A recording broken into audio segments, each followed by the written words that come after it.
Hello, bonjour, welcome to my new class. Today we are using gold leaf and we will be adding gold leaf on our existing art.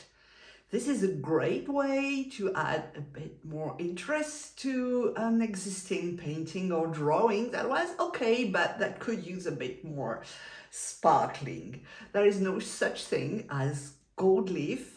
No paint can compare to it. It's really a great way to enhance your art. Well, I won't lie, it's a bit messy. But that's a part of the fun, I think. So I will show you everything you need to know, from what is gold leaf, how to apply the glue, and how to apply the gold leaf by itself. And this is some examples of what we are going to do during the class. We will be using different tools to apply the gold leaf, so we can achieve different effects, work in sketchbooks, work on mixed media pages, add interest to our paintings and drawings.